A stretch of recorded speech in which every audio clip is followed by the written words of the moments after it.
ఈ దినము కూడా మనం వాక్యంలోనికి సరాసరి వెళ్ళిపోదాము. ఫిలిప్పీలకు రాసిన పత్రిక 1వ అధ్యాయము 21వ వచనము. ఫిలిప్పీలకు రాసిన పత్రిక 1వ అధ్యాయము 21వ వచనము.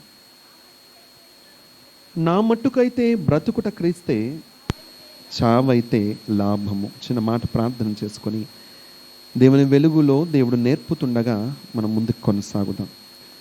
కృపా సత్య సంపూర్ణుడా, మీకు వందనాలు స్వామి.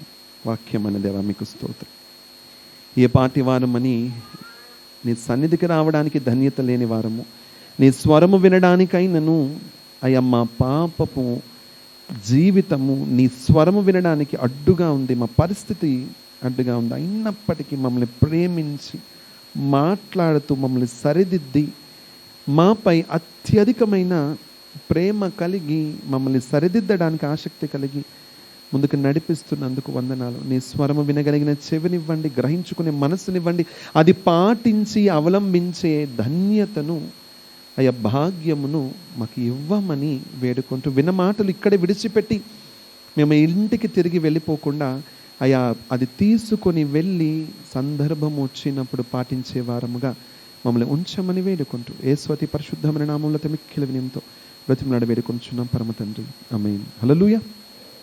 నా మట్టుకైతే బ్రతుకుట క్రీస్తే, చావైతే లాభము. ఇక్కడ అపోస్తలుడైన పౌలు ఫిలిప్పీలకు వ్రాసిన పత్రికలో మాట్లాడుతూ, నా మట్టుకైతే బ్రతుకుట క్రీస్తే అంటే నేను బ్రతుకుతున్నాను అంటే బ్రతకాలి అనుకుంటే, నేను బ్రతక ఉద్దేశము దేనికి కలిగి ఉన్నానంటే క్రీస్తు కొరకే నేను బ్రతకాలనుకుంటున్నాను అంటున్నాడు.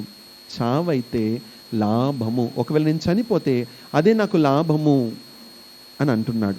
అంటే ఇప్పుడు ఒక ప్రశ్న, చనిపోవాలని అనుకుంటున్నాడు ఈయన ఉద్దేశం అదా? నేను చనిపోవాలనుకుంటున్నాను అని చెప్తున్నాడా? కాదు, నేను బ్రతకాలనుకుంటున్నాను, బ్రతికితే క్రీస్తు కొరకే. ఒకవేళ నేను చనిపోయినా అది కూడా నాకు లాభమే. కానీ నాకు ఎక్కువ ఆసక్తి దేని మీద ఉన్నది? బ్రతికి దేవుని కొరకు నిలబడాలి అని ఆశపడుతున్నాడు. తర్వాత మాటలు మనం చూసుకున్నట్లయితే, అయినను శరీరముతో నేను జీవించుటయే నాకున్న పనికి ఫలసాధనమైన ఎడల నేను ఏమి కోరుకొందునో నాకు తోచలేదు. నేను తర్వాత మాట చాలా బాగుంది. ఈ రెంటి మధ్యను ఇరుకునబడి ఉన్నాను. ఈ రెండిటి మధ్యలో నేను ఇరుకున పడి ఉన్నాను. ఇదా అదా, నాకు చాలా సతమతం అవుతున్నాను. ఇదే చేద్దామా, లేదా ఇలాగుంటే మంచిదను, లేకపోతే అలా ఉంటే బ్రతుకుంటే మంచిదా, చనిపోతే దేవుడి దగ్గరికి వెళ్ళిపోతాను కదా అదా, బ్రతుకుండి ఇంకా దేవుని పని చేయాలా, లేకపోతే ఇదా అదా, రెండింటి మధ్యన నేను ఇరుకున పడి ఉన్నాను అని అంటున్నాడు. కానీ నేను చనిపోవాలని మాత్రం అనడం లేదు.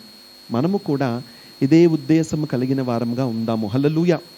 బ్రతికితే నేను క్రీస్తు కొరకే బ్రతుకుతాను, నా బ్రతుకంతా ప్రతి నిమిషము ఆయన కొరకే ఉంటాను. ఒకవేళ చనిపోయినా పర్వాలేదు, నేను లాభమే, అది నేను దేవుని దగ్గరికి వెళ్ళిపోతాను అని మనం పలికే వారంగా ఉందాము. ఈరోజు మనం నేర్చుకుంటున్న అంశం ఏంటంటే, చాలామంది వాడుక అయిపోయింది, ఈజీ అయిపోయింది, చిన్న సమస్య వస్తేనే నేను చనిపోతాను అని అనేవారు అధికమైపోయారు. ఎందుకంటే ఈ ప్రపంచంలో, ఈ లోకంలో ఇది వాడుక అయిపోయింది. సినిమాల నుంచి చూస్తున్న వీడియోస్ నుంచి అలవాటు ఏటైపోయిందంటే, చిన్న సమస్య, అది పెద్ద సమస్యే కాదు, కానీ లోకంలో ఉన్న ప్రజలకు వాడుక ఏమైపోయిందంటే, చిన్న ప్రాబ్లం వస్తేనే అమ్మ నేను చచ్చిపోతాను అని అనడము, చనిపోవడానికి ప్రయత్నము చేయడము, ఆత్మహత్యలు చేసుకోవటము అధికమైపోతుంది. అదే అలవాటు చూస్తున్న క్రైస్తవులకు కూడా వచ్చేసింది. చిన్న సమస్య ఇంట్లో వస్తేనే చనిపోతామనే వారు అధికమైపోతున్నారు. కానీ క్రైస్తవులుగా ఉన్న మనము, దేవుని కొరకు నిలబడుతున్న మనము, దేవుని రక్షణ పొందుకున్న మనము అలా మాట్లాడనే కూడదు. ఏం చేయకూడదు? మాటలు కూడా మన నోటికి అటువంటివి రాకూడదు. మన బైబిల్లో చూసినట్టయితే చాలామంది అలాగ మాట్లాడుతున్నారు. ఒక్కసారి చూద్దాము. ఆదికాండము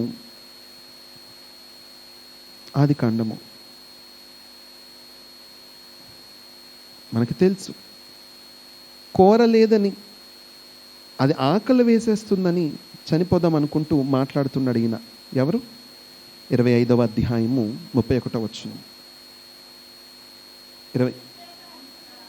అందుకు యాకోబు, నీ జ్యేష్ఠత్వము నేడు నాకిమ్మని అడుగగా ఏసావు, నేను చావబోవుచున్నాను కదా, జ్యేష్ఠత్వము నాకెందుకనెను. చూసారా, తిండి లేక ఆ పూటకి కొంచెం ఆకలేస్తే ఎవరైనా చనిపోతారండి? నా మాట మీకు అర్థమవుతుంది అనుకుంటా. కొంచెం ఆకలి వేస్తేనే ఆ పూటకి మనం చనిపోతామా? నాతో ఉన్నవారు ఒక్కసారి నా వైపు చూస్తారు. ఎన్నో సందర్భాల్లో మనము తినకుండా ఉన్నవారు.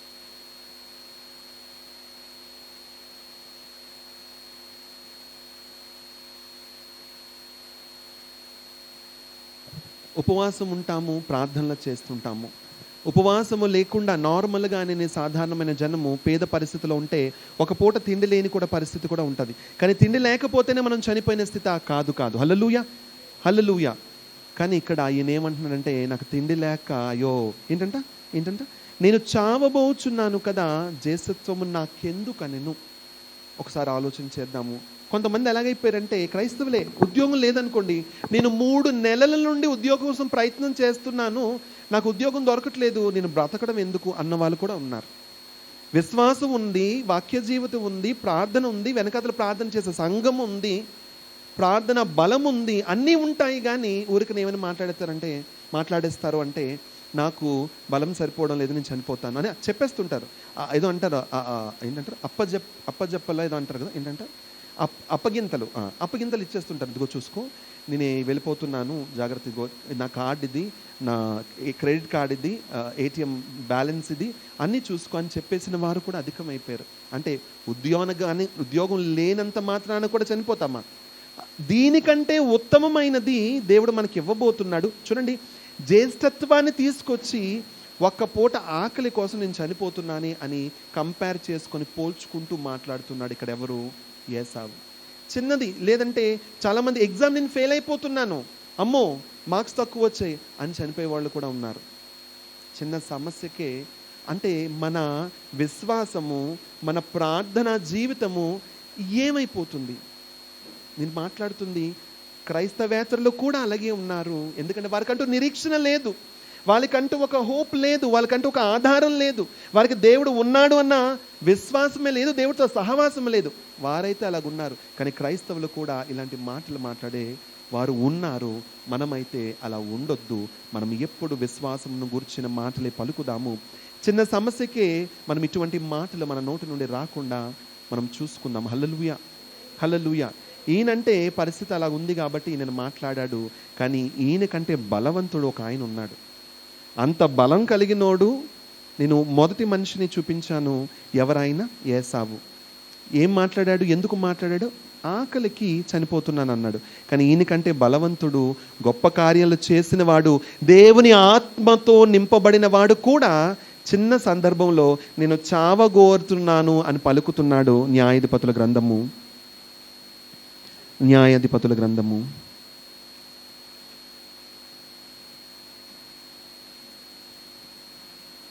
'న్యాయాధిపతుల గ్రంథము' సంసోను మాట్లాడుతున్నాడు. చూద్దాం ఒక్కసారి. 16వ అధ్యాయము 16వ వచనము. ఇక్కడ దెలీలా సంసోను దగ్గరకు వచ్చి రోజుకి ఇబ్బంది పెడుతుందంట. చూద్దాం ఒక్కసారి.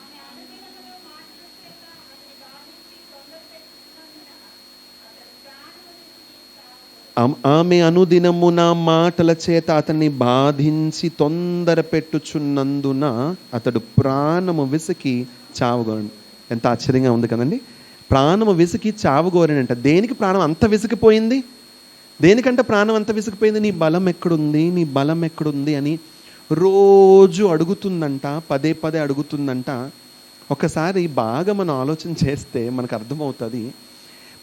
ప్రతిసారి అడుగుతుంది, ఈయన ఒకటి చెప్తున్నాడు, నన్ను గనక ఇలాంటి చువ్వలతో కట్టేస్తే నా బలం పోతుంది, లేదంటే నాకు ఇలా జడలో వేస్తే నా బలం పోతుంది అని చెప్తుంటే ఆమె అది చేసి సంసోను ఫిలిస్తీయులు నీ మీద పడుచున్నారు అని చెప్తుంది. అంటే ఆమె ప్రయత్నము, ఆమె చెడు ఆలోచన, ఆమె దుష్ట ఆలోచన ఈయనకి అర్థం అవ్వాలి కదా.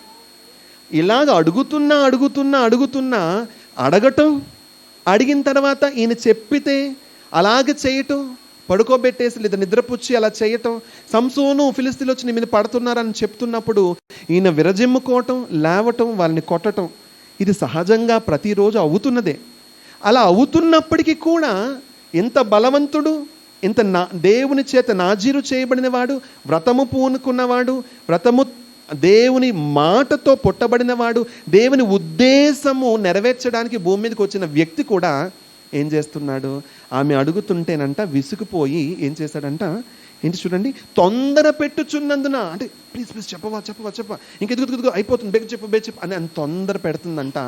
అందుకని ఈయన ఎంత జ్ఞానవంతుడు కదా, ఎంత బలవంతుడు కదా, ఆమె ఆలోచన అర్థం చేసుకొని అక్కడి నుంచి బయటికి రావాలి, లేదంటే ఏదో ఒక ప్లాన్ చేయాలి. కానీ దొరికిపోయి ఏం చేశాడు? ప్రాణం వెసికిపోయి చావగోరేనంట. అంటే దేవుని ఉద్దేశం నెరవేర్చాలి అన్న దృష్టి, అన్న ఆలోచన నీకు లేదు. ఏమి సరే, ప్రాణం వెసికి చావగోరని కాబట్టి పోన్లే చెప్పేద్దాము అని చెప్పేశాడంట.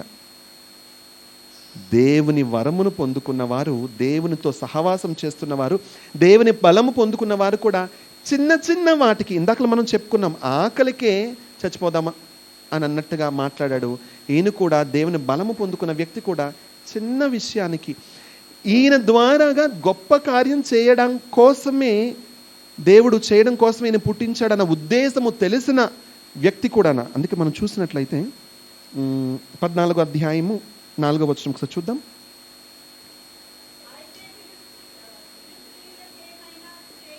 అయితే ఫిలిష్తీయులకు ఏమైనా చేయుటకై యెహోవా చేత రేపబడినన్న మాట అతని తల్లిదండ్రులు, అంటే ఈయన లోపల నుంచి యెహోవా చేత, దేవుని ఆత్మ చేత రేపబడుతున్నాడు.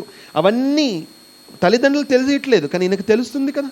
అయినప్పటికీ కూడా ఈయన ఏం చేశాడు? చావగోరెను. ఇంకొకసారి ఇంకో మాట దగ్గర కూడా చెప్తున్నాడు. 15వ అధ్యాయం 18వ వచనము. అప్పుడు అతడు, చాలా దాహం వేస్తుంది, ఎందుకంటే యుద్ధం చేసి వచ్చాడని కాదు, దవడ ఎముకతో ఎంతమందిని? 1000 మందిని చంపేసి, దవడ ఎముకతో 1000 మందిని ఫిలిస్తీను చంపెను, చిత్తు చేసెను అని పాడుకుంటాం, సండే స్కూల్లో పాడతాం. అలాగా ఆ చిత్తు చేసి వచ్చాడు. ఇప్పుడు దాహం వేసేస్తుంది. దాహం వేసేగానే ఏమంటున్నాడు చూడండి, దప్పిగొరినందున యెహోవాకు మొరపెట్టి, నీవు నీ సేవకుని చేతి వలన నేనిప్పుడు దప్పి చేతను చచ్చి పడవలెన. ఊరికినే నోటి నుండి ఊరికినే మాటని, ఇప్పుడు చచ్చిపోవాలా నేను? ఇలాంటి చిన్నదాన్ని నేను చచ్చిపోవాలా? మాటలు ఎలాగైపోతున్నాయి అంటే చావు చావు చావు. ఈ మాటలు, ఈ డిప్రెషన్, చాలామంది దేవుని మహాకృపను బట్టి మనమైతే విశ్వాసములో బలముగా ముందుకు వెళ్తున్నాము.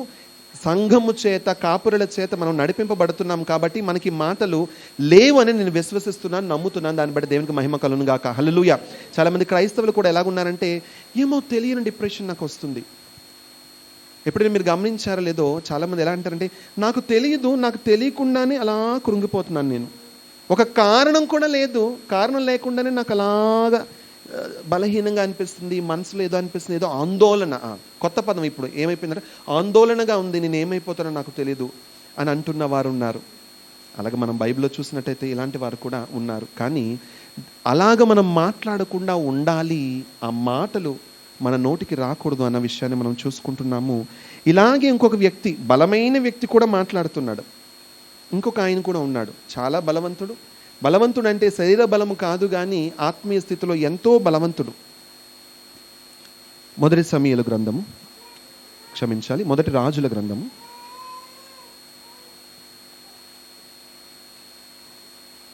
ఎవరు ఆయన జ్ఞాపకం వచ్చిందా? 19వ అధ్యాయము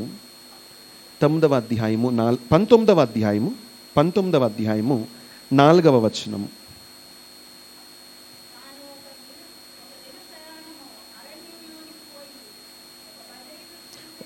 తాను ఒక దిన ప్రయాణం అరణ్యంలోకి పోయి ఒక బదరీ వృక్షము క్రింద కూర్చుండి, ఒకసారి అర్థం చేసుకుందాం. మరణాపేక్ష గలవాడై, ఏంటంట? మరణ అపేక్ష. అపేక్ష అంటే కోరిక, వాంఛ. దేని మీద వాంఛ ఉంది దీనికి?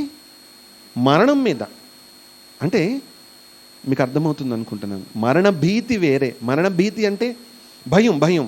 దేనికి భయం? నేను మరణించకూడదు అన్న భయం. అది బతికేయాలి, అమ్మో నేను చచ్చిపోకూడదు అన్నది, అది మరణ భీతి. ఇక్కడ మరణ భీతి గురించి మాట్లాడడం లేదు. మరణ మరణాపేక్ష అంటే అపేక్ష, కోరిక దేని మీద ఉంది అంటే చనిపోదాం రా బాబు అన్నంత పరిస్థితిలో ఉన్నాడు. ఎవరైనా ఏలియా అంటే మనకి తెలుసు. దీనికన్నా ముందు అధ్యాయంలో చూసినట్లయితే ప్రార్థన చేయగా ఆకాశం నుండి అగ్ని దిగి వచ్చింది, బలిపీఠం కట్టాడు, అక్కడ ఎన్నో గొప్ప అద్భుతం చేశాడు. అలాంటి వ్యక్తి కూడా లాస్ట్కి ఏమంటున్నాడు తర్వాత, ఎందుకు అంటే పై వచనం మనం చదివినట్లయితే 2వ వచనం 19లో, యెజెబెలు ఒక దూత చేత ఏలియాకు ఈ వర్తమానం పంపించెను.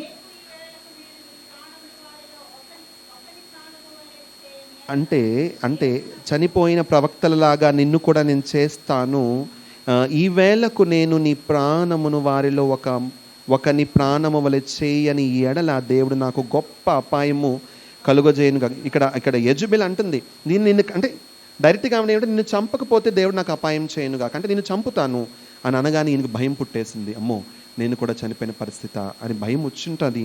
కాబట్టి ఇలా మాట్లాడుతున్నాడు. చూద్దాం ఒక్కసారి 4వ వచనమే,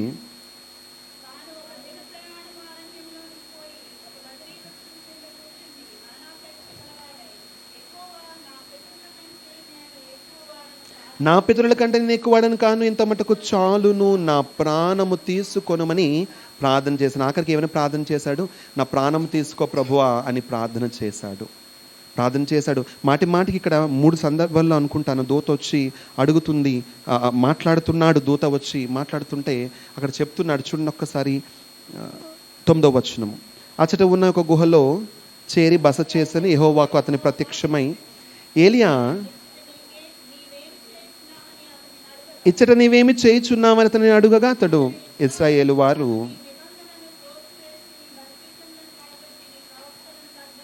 నీ ప్రవక్తలను ఖడ్గము చేత హతము చేసి సైన్యములకు అధిపతియగు దేవుడగు యెహోవా కొరకు మహారోషము గలవాడని నేను ఒక్కడను మాత్రమే మిగిలి ఉండగా వారు నా ప్రాణమును కూడా తీసివేయుటకై చూచుచున్నారు.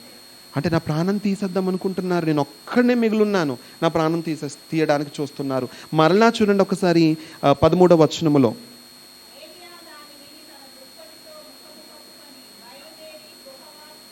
గుహ వాకిట నిలిచెను. అంతలో ఏలియా ఇచ్చట నీవేమి చేయుచున్నావని ఒకడు పలికిన మాట అతనికి వినబడను.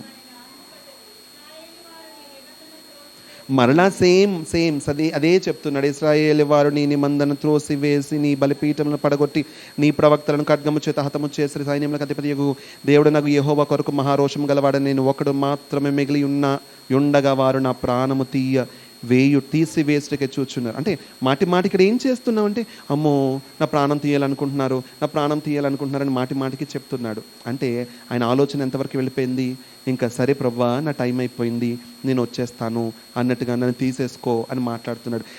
అంత దేవుడు పలికిన మాటను జాగ్రత్తగా విని అర్థం చేసుకుంటే, అంటే జీవ మరణములు నాలుక వశము అన్నట్లుగా దేవుడు వెంటనే అయితే ఏలియా పద, నీలాగా నీ తర్వాత ప్రవక్త అవ్వడం కోసము ఒక వ్యక్తిని అభిషేకించని అక్కడే చెప్తున్నాడు. చూడండి ఒకసారి 16వ వచనము, ఇశ్రాయేలు వారి మీద నింషీ కుమారుడైన యెహూకు పట్టాభిషేకము చేయము,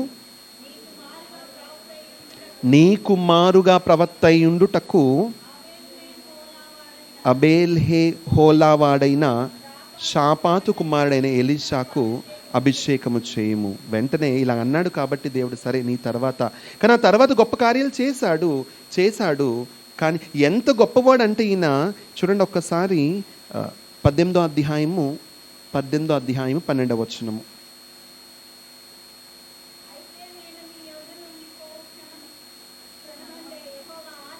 యెహోవా ఆత్మ నాకు తెలియని స్థలమునకు, ఏలియా నేను నీ దగ్గర నుంచి వెళ్ళి మళ్ళీ తిరిగి వచ్చేలోగల దేవుని ఆత్మ నిన్ను ఏం చేస్తుంది, ఇక్కడ నుంచి కొంచెం పోవును అంటే కొనిపోవును తీసుకెళ్ళిపోతుంది.